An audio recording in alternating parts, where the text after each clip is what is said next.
Back in 1999 at the PBA Empire State Open, it was Parker Bowe III against Rick Steele-Smith. Parker took home the trophy. He would go on to win 5 tournaments in that season. Then in 2000, it was Pete Weber who would record his only victory of that year at the Parker Bowe III Empire State Open, taking on and taking out Brian Himmler in the championship match. Next year, it was the Parker Bowe III Empire State Open again, and who else to take home the title but Parker himself, beating out Chris Barnes in the championship.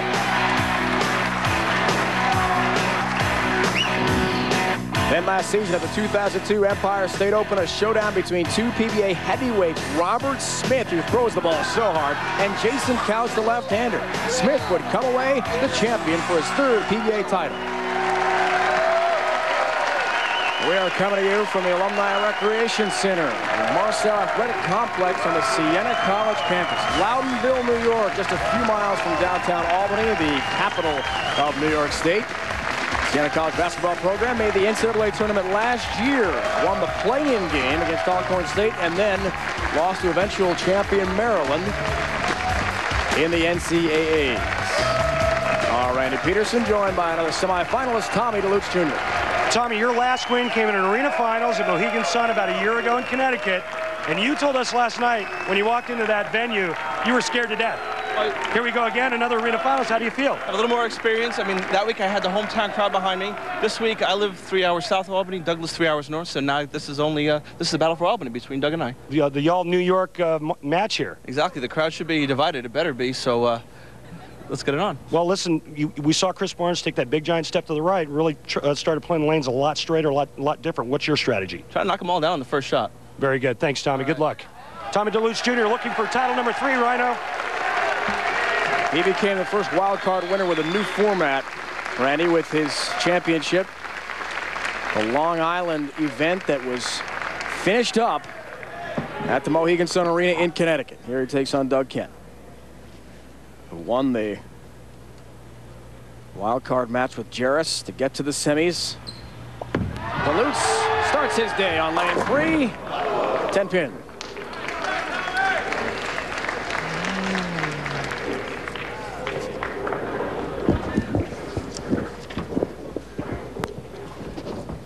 Lives just a few minutes from Shea Stadium, the biggest Met fan I've ever met. I thought I was big. On the planet. It's locked in. We talked for a long time as he picked up his 10-pin about the Mets signing Tom Glavine this week to a free agent contract. He gave every bit of a breakdown you could ask for on Glavine, including personality. He's got it going. Doug Kent seeks title number 6.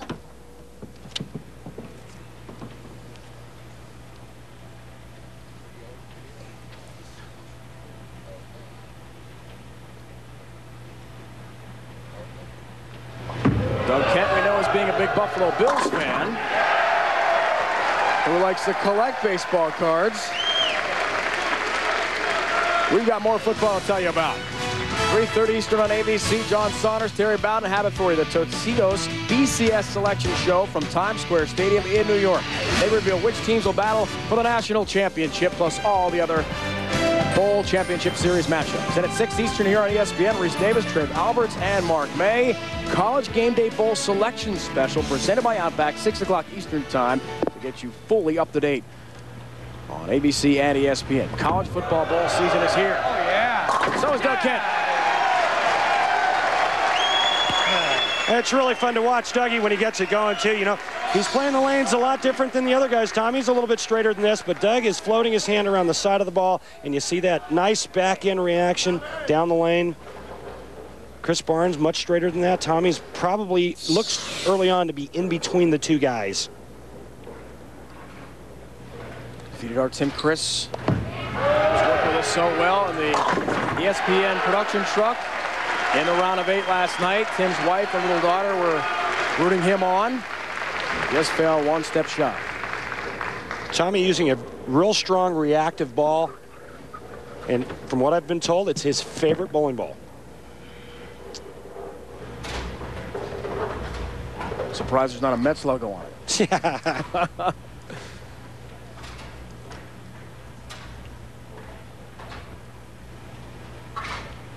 Bowled very well in arena finals. Incredible win percentage. Looking for a double. He's got it.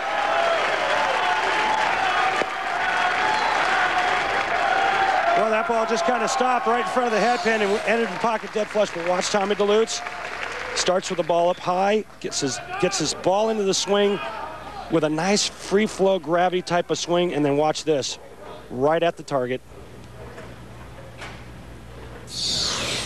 Did you get a feel, Randy, for layout changes with the players having been on the wood compared to synthetic today? Yeah, they went to stuff that's a little rollier because the lanes are playing a little bit tighter, a little less friction because the surface is so clean. Nice look at how the surface is playing in the oil pattern perfectly from our crew. And a perfect shot from Kent. Here's our oil pattern right here. You can see these little specks down the lane. That's the bowling ball tracking that oil down the lane. The more the lanes dry up, the further left the players move.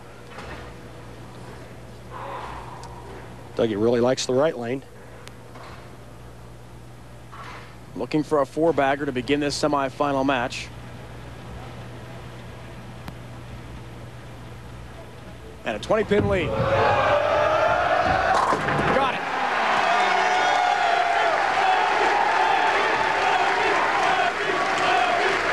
This guy's all about confidence, and last week he sure gained a lot.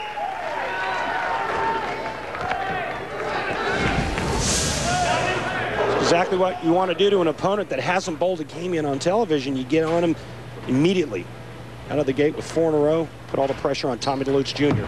In his second USA TV appearance, strikes on lane 4. He lost to Patrick Huey Jr.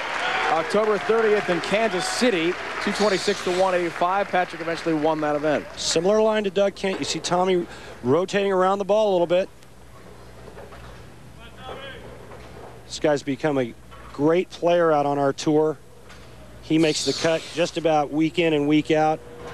Has almost all of his matches are phenomenal when he gets into the match play portion of the tournament.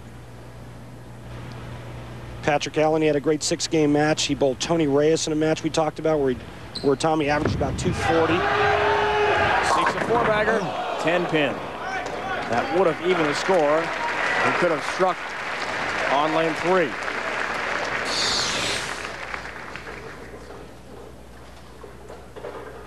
Watch the 6-pin, second to the right. Almost like he knew it. And a lot of times when a player gets the ball a little bit left of target and there's some hold down the lane, that makes the ball go ring 10. Although that shot to me looked like it was pretty good.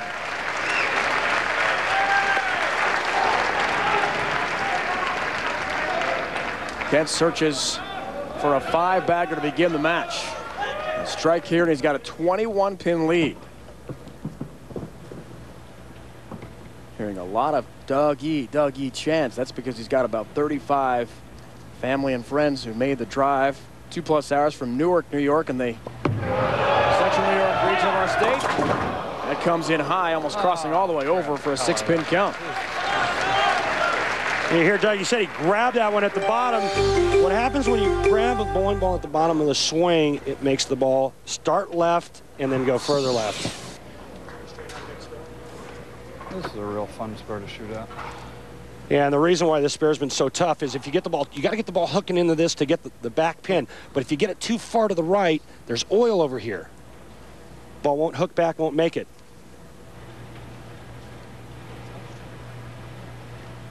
Fifth frame. Look out. Covers.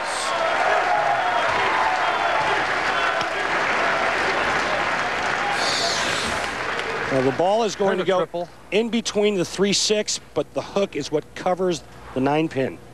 6-pin goes into the 10.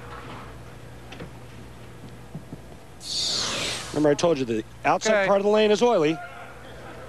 That's one of the toughest spares we have on the PBA tour. In fact, the guys joke about it a lot. When you make the 3, 6, 9, 10, it's like throwing 2 in a row.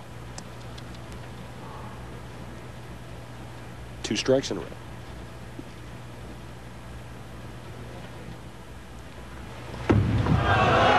Seven on lane 3. Oh! Avoids the 7-10. Late messenger just in front of the 10-pin. But it was a much better shot. This one he didn't grab. Ball behaves itself down the lane, and he almost gets 8.